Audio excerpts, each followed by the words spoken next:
YouTube ಚಾನಲ್ಗೆ ನೋಡಿ ವೀಕ್ಷಕರೇ. ಅಂಗನವಾಡಿ ಇಲ್ಲಿ ಕೆಲಸ ಹೊಸ ನೇಮಕಾತಿ 2020 ಬಂದಿರುವಂಥದ್ದು. ಸೊ ಯಾವ ಜಿಲ್ಲೆಗಳಲ್ಲಿ ಇದೆ ಅಂತ ನಾವು ನೋಡೋದಾದರೆ ಮೈಸೂರು, ಬೆಂಗಳೂರು, ಕೋಲಾರ ಮತ್ತು ಉತ್ತರ ಕನ್ನಡ ಈ 4 ಜಿಲ್ಲೆಗಳ ಬಗ್ಗೆ ನಾನು ಇವತ್ತು ತಿಳಿಸ್ಕೊಡ್ತೀನಿ.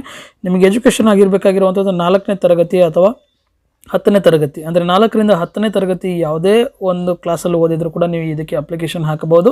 ಇದ್ರ ಬಗ್ಗೆ ಕಂಪ್ಲೀಟ್ ಮಾಹಿತಿನ ಈ ವಿಡಿಯೋದಲ್ಲಿ ನಿಮಗೆ ತಿಳಿಸ್ಕೊಡ್ತೀನಿ. ಲಾಸ್ಟ್ವರೆಗೂ ಈ ವಿಡಿಯೋ ನೋಡಿ, ನಿಮಗೆ ಪೂರ್ತಿ ಮಾಹಿತಿ ಗೊತ್ತಾಗುತ್ತೆ.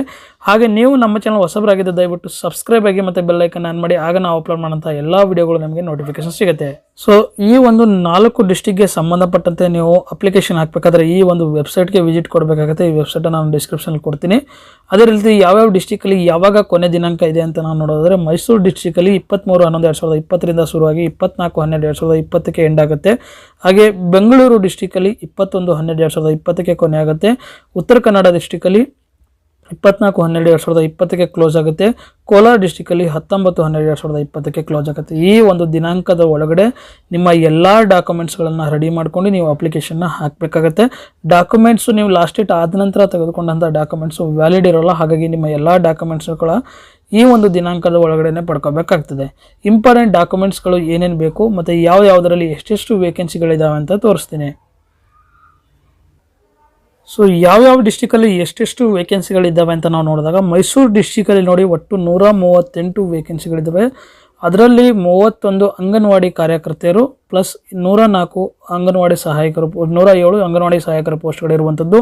ಅದೇ ರೀತಿ ಬೆಂಗಳೂರಲ್ಲಿ ನೋಡಿದಾಗ 55 ಅಂಗನವಾಡಿ ಸಹಾಯಕರು ಪ್ಲಸ್ ನಿಮಗೆ 209 ಅಂಗನವಾಡಿ ಸಹಾಯಕರು, 55 ಅಂಗನವಾಡಿ ಕಾರ್ಯಕರ್ತರು, 209 ಅಂಗನವಾಡಿ ಸಹಾಯಕರು ಪೋಸ್ಟ್ಗಳು, ಒಟ್ಟು 264 ಪೋಸ್ಟ್ಗಳು ಖಾಲಿ ಇರುವಂಥದ್ದು ಬೆಂಗಳೂರಲ್ಲಿ.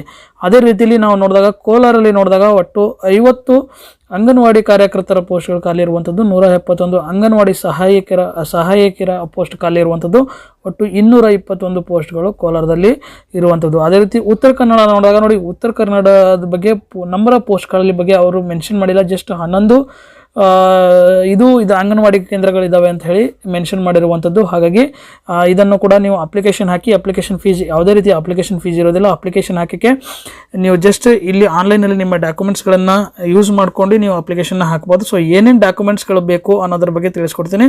ಸೊ ಎಲ್ಲ ಜಿಲ್ಲೆಗಳಿಗೂ ಕೂಡ ಅನ್ವಯ ಆಗುತ್ತೆ ನಾನು ಈಗ ಹೇಳುವಂತಹ ಡಾಕ್ಯುಮೆಂಟ್ಸ್ಗಳು ನಿಮ್ಮ ಹತ್ರ ಇರಬೇಕಾಗ್ತದೆ. ನಿಮಗೆ ಏಜ್ ಲಿಮಿಟ್ ಬಂದು ನಾವು ನೋಡಿದಾಗ ನೋಡಿ 18ರಿಂದ 35 ವರ್ಷದೊಳಗಿನವರು ಈ ಒಂದು ಹುದ್ದೆಗಳಿಗೆ ಅಪ್ಲಿಕೇಶನ್ ಹಾಕಬಹುದು. ಇದನ್ನು ಮಿದ್ರೆ ಅಂದರೆ 35 ವರ್ಷಗಳನ್ನು ಮೀರಿದರೆ ಅಪ್ಲಿಕೇಶನ್ ಹಾಕೋಕ್ಕೆ ಎಲಿಜಿಬಲ್ ಇಲ್ಲ.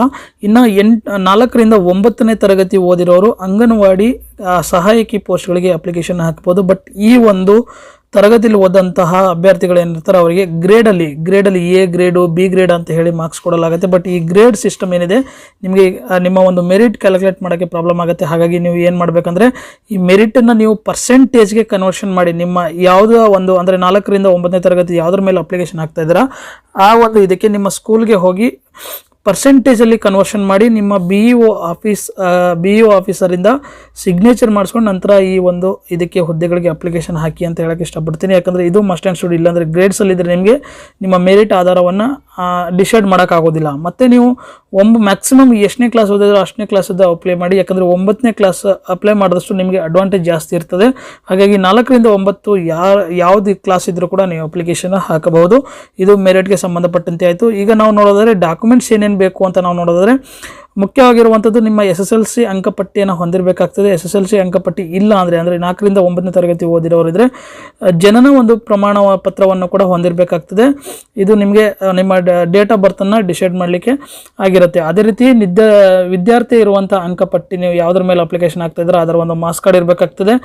ತಹಶೀಲ್ದಾರರಿಂದ ಪಡೆದಂತಹ 1 ವರ್ಷದೊಳಗಿನಲ್ಲಿ ಅಂದರೆ 1 ವರ್ಷದೊಳಗೆ ಪಡೆದಂತಹ ಒಂದು ವಾಸಸ್ಥಳ ಪ್ರಮಾಣ ಪತ್ರವನ್ನು ಕೂಡ ನೀವು ಪಡ್ಕೊಂಡು ಅಪ್ಲಿಕೇಶನ್ನ ಹಾಕಬೇಕಾಗ್ತದೆ.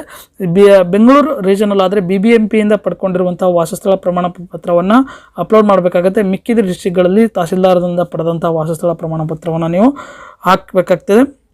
ಅದರ ಜೊತೆಗೆ ನಿಮಗೆ ವಿಶೇಷವಾಗಿ ಬೇಕಾಗಿರುವಂತಹ ಪ್ರಮಾಣ ಪತ್ರಗಳು ಅಂಗವಿಕಲತೆ ಆಗಿದ್ದರೆ ವಿಧಿವೆ ಆಗಿದ್ದರೆ ಅದಕ್ಕೆ ಸಂಬಂಧಪಟ್ಟಂಥ ವಿಚ್ಛೇದನ ಆಗಿದ್ದರೂ ಕೂಡ ಅದಕ್ಕೆ ಸಂಬಂಧಪಟ್ಟಂಥ ಪ್ರಮಾಣ ಪತ್ರ, ಇವೆಲ್ಲ ಪ್ರಮಾಣ ಪತ್ರಗಳನ್ನು ಕೂಡ ನೀವು ನಿಮಗೆ ಸಂಬಂಧಪಟ್ಟಿದ್ರೆ ಮಾತ್ರ ಆ ಪ್ರಮಾಣ ಪತ್ರಗಳನ್ನು ನೀವು ರೆಡಿ ಮಾಡ್ಕೊಂಡಿರ್ಬೇಕಾಗಿತ್ತು. ಯೋಜನಾ ನಿರಾಶ್ರಿತರ ಪ್ರಮಾಣ ಪತ್ರ ಆಗಿರ್ಬೋದು. ಸೊ ಇದಕ್ಕೆ ಏನಾಗುತ್ತೆ ಅಂದರೆ ನಿಮಗೆ ಈ ಪಡೆದಂಥ ಮಾರ್ಕ್ಸಲ್ಲಿ ಇನ್ನೂ 5 ಮಾರ್ಕ್ಸ್ ಆ್ಯಡ್ ಮಾಡ್ತಾರೆ, ಅಂದರೆ ಬೋನಸ್ ಮಾರ್ಕ್ಸ್ ಅಂತ ಹೇಳಿ ಕೊಡ್ತಾರೆ. ಸೊ 5 ಮಾರ್ಕ್ಸನ್ನು ಕೊಟ್ಟ ನಂತರ ನಿಮ್ಗೆ ಏನಾಗುತ್ತೆ ಅಂದರೆ ನಿಮ್ಮ ರ್ಯಾಂಕು ಮೇಲೋಗುತ್ತೆ. ಹಾಗೆ ಸಂಬಂಧಪಟ್ಟಂತಹ ಒಂದು ದಾಖಲಾತಿ ಇಲ್ಲ ಅಂದರೆ ನೀವು ಜನರಲ್ ಆಗಿ ಅಪ್ಲಿಕೇಶನ್ ಹಾಕಬಹುದು. ಬಟ್ ನಿಮಗೆ ಮುಖ್ಯವಾಗಿರುವಂಥದ್ದು ಒಂದು ವಾಸಸ್ಥಳವನ್ನು 1 ವರ್ಷದೊಳಗೆ ಪಡ್ಕೊಂಡಿರ್ಬೇಕಾಗಿತ್ತು. ಇದು ಬಹಳ ಮುಖ್ಯವಾಗ್ತದೆ ನೀವು ಅಪ್ಲಿಕೇಶನ್ ಹಾಕ್ಬೇಕಾದ್ರೆ. ಪ್ಲಸ್ ನಿಮಗೆ ಮಾರ್ಕ್ಸ್ ಕಾರ್ಡನ್ನು BO ಆಫೀಸರಿಂದ ಸೈನ್ ಮಾಡಿಸ್ಬೇಕಾಗ್ತದೆ. ಇದು ಕೂಡ ಮುಖ್ಯವಾಗಿರುವಂಥ ಮಾಹಿತಿಯಾಗಿರುತ್ತೆ. ಮತ್ತು ನಿಮಗೆ ಏನಾದರೂ ಸಹಾಯ ಬೇಕಾಗಿದ್ದರೆ ಸಂಬಂಧಪಟ್ಟಂತಹ ಇದಕ್ಕೆ ನಂಬರ್ಗೆ ಕಾಲ್ ಮಾಡ್ಬೋದು. ಇಲ್ಲಿ ನಂಬರ್ ಕೊಟ್ಟಿರ್ತಾರೆ, ನೀವು PDF ಅನ್ನು ಡೌನ್ಲೋಡ್ ಮಾಡ್ಕೊಳ್ಳಿ. ನಾನು ಡೌನ್ಲೋಡ್ ಮಾಡ್ಕೊಳ್ಳೋಕ್ಕೆ ಲಿಂಕ್ ಕೊಡ್ತೀನಿ. ಸೊ ಎಲ್ಲ ಜಿಲ್ಲೆಯ ಒಂದು PDF ಅನ್ನು ಡೌನ್ಲೋಡ್ ಮಾಡ್ಕೊಂತಾರೆ ನೋಡ್ಬೋದು. ಮತ್ತು ಇನ್ನೊಂದು ಬಹಳ ಇಂಪಾರ್ಟೆಂಟ್ ಆಗಿರುವಂಥ ಮಾಹಿತಿ ಏನಪ್ಪ ಅಂದರೆ ನೋಡಿ, ನೀವು ಯಾವ ಊರಿನಲ್ಲಿ ವಾಸ ಇರ್ತಾರೋ ಆ ಊರಿಗೆ ಅಪ್ಲಿಕೇಶನ್ ಹಾಕಿ ನಿಮಗೆ ಸೆಲೆಕ್ಷನ್ ಮ್ಯಾಕ್ಸಿಮಮ್ ಆಗುತ್ತೆ. ಇಲ್ಲಿ ಏನಂದರೆ ನಿಮಗೆ 5 ಕಿಲೋಮೀಟ್ರಿಗಿಂತ ಹತ್ತಿರ ಇರುವಂತಹ ಒಂದು ಪ್ರದೇಶಗಳಿಗೆ ನೀವು ಅಪ್ಲಿಕೇಶನ್ ಹಾಕ್ಬೋದು. ಸೊ ಆ ಒಂದು ಊರುಗಳಿಗೆ ಅಪ್ಲಿಕೇಶನ್ ಹಾಕಬಹುದು. ಸೊ ಆ ಒಂದು ಸ್ವಂತ ಊರಿನವರಿಗೆ ಆದ್ಯತೆ ಕೊಡಲಾಗುತ್ತೆ. ಯಾಕಂದರೆ ನಿಮ್ಮ ಊರಿನಲ್ಲಿ ಇದ್ದಂಥ ಅಂಗನವಾಡಿಗೆ ನಿಮ್ಮ ಊರಿನ ಯಾರು ವ್ಯಕ್ತಿ ಅಪ್ಲಿಕೇಶನ್ಗೆ ಹಾಕಿದರೆ ಅವರಿಗೆ ಆದ್ಯತೆಯನ್ನು ಕೊಡಲಾಗುತ್ತೆ. ಇನ್ ಕೇಸ್ ಆ ಊರಿಂದ ಯಾವುದೇ ರೀತಿ ಅಪ್ಲಿಕೇಶನ್ ಬಂದಾಗ ಸುತ್ತಮುತ್ತ 5 ಕಿಲೋಮೀಟರ್ ಇರುವಂತಹ ನಿಮ್ಮ ಪಂಚಾಯತಿಗೆ ಒಳಪಡುವಂತಹ ಒಂದು ಊರುಗಳಿಂದನೂ ಕೂಡ ತೆಗೆದುಕೊಳ್ತಾರೆ. ಹಾಗಾಗಿ ನೀವು ನಿಮ್ಮ ಸುತ್ತಮುತ್ತ ಇರುವಂತಹ 5 ಕಿಲೋಮೀಟರ್ ಇರುವಂತಹ ಅಂಗನವಾಡಿ ಕೇಂದ್ರಗಳು ಇಲ್ಲಿ ಕೊಟ್ಟಿರ್ತಾರೆ ನಿಮಗೆ ಲಿಸ್ಟು. ಸೊ ಈ ಲಿಸ್ಟಿಗೆ ಸಂಬಂಧಪಟ್ಟಂತೆ ನೋಡ್ಕೊಂಡು ನೀವು ಅಪ್ಲಿಕೇಶನ್ನ ಹಾಕಬೇಕಾಗ್ತದೆ. ಇದು ಬಹಳ ಮುಖ್ಯವಾಗ್ತದೆ. ಅಪ್ಲಿಕೇಶನ್ ಫೀಸ್ ಯಾವುದೇ ರೀತಿ ಅಪ್ಲಿಕೇಶನ್ ಫೀಸ್ ಇರೋದಿಲ್ಲ.